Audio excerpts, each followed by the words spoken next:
Bon, comme vous l'avez su, nous avons été en plénière aujourd'hui, dans laquelle nous avons débattu sur deux projets de loi, spécialement un projet de loi concernant le domaine des hydrocarbures, et puis un autre concernant une modification de quelques articles sur une loi qui existe déjà, sur l'environnement, sur l'espace, sur une aire à protéger, à conserver, dans le cadre de l'environnement.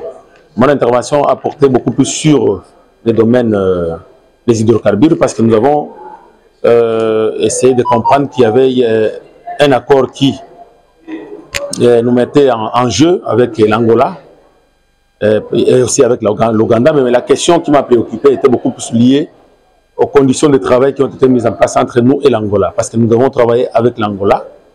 Et l'Angola a aligné quelques bonnes entreprises qui, pour moi, sont beaucoup plus efficaces que l'entreprise que nous avons mise en place.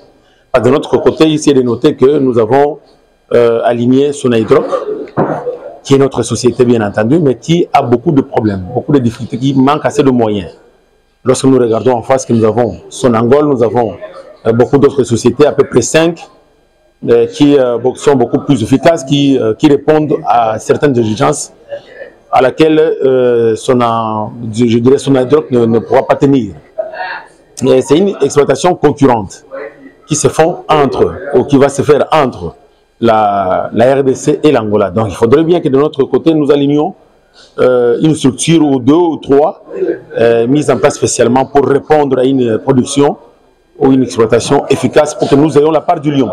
Parce qu'ici, nous devons chacun, pour sa part, chercher à tirer le maximum de profit dans cet accord que nous avons mis en place. Voilà un peu comment est-ce que j'ai orienté mon intervention concernant ces deux. Vous avez décelé, vous avez parlé qu'ils sont bien structurés et que la RDC a des problèmes. C'est quel problème? Je n'ai pas spécialement dit ça. Je dis ceci, que l'entreprise que nous avons alignée, d'abord, premièrement, on a aligné qu'une seule société, qui est Sonaidroc.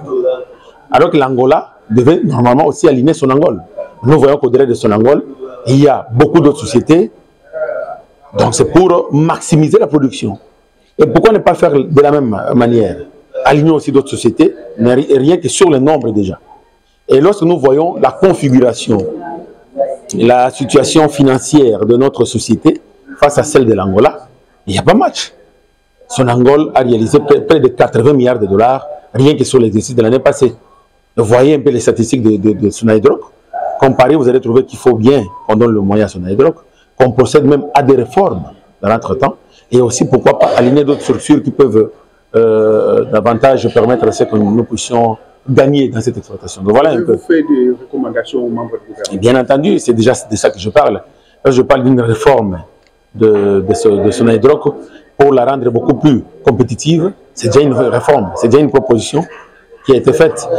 Lorsque nous allons même plus loin pour demander à ce qu'on mette en place d'autres structures pour essayer d'appuyer Sonaidroc pour rentabiliser ou maximiser, optimiser la production. C'est aussi des observations, des recommandations que nous avons fait. Voilà un peu.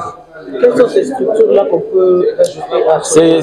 C'est au gouvernement de voir comment est-ce qu'ils peuvent mettre en place d'autres structures. Nous avons fait des recommandations, c'est au gouvernement de répondre. C'est aux acteurs qui animent le ministère, dont le ministre lui-même qui est en place, qui est sur place dans le débat, de voir comment est-ce qu'ils vont soit réformer, redynamiser, j'allais dire, Sonaidroc, ou voir dans quelle mesure aussi penser à mettre d'autres structures ou faire des partenariats avec d'autres entreprises pour avoir beaucoup plus de productivité. Donc voilà. Merci beaucoup. Merci à vous. Ouais. Bon, débat concerné des projets de loi. Projet en tête que les projets Amekwisa, Nanjila, Yabampangia, hydrocarbures. Le ministre hydrocarbures, il y a les projets sur l'environnement, sur la protection, il y a espace, il y a beaucoup de corridor Moshi, qui part du nord Kivu jusqu'un peu plus loin dans la province Yankaka. Alors, cette conservation en nature nous permet, nous, parce que notre pays en est qui a pour vocation, pour mission, de protéger le monde entier contre le réchauffement climatique. Je pense que vous, Mbeke Zaba termine actuellement, qui est beaucoup plus en vogue. Alors, il faut pour nous qu'on puisse préserver, conserver ou créer des espaces qui seront conservés, avant de conserver pour que phénomène il y a déforestation pour continuer jusqu'à ce que peut-être bon la bête ko zanga mafina na yo. Question en tête il y a zone ko vanda lié na production ya carburant, hydrocarbures.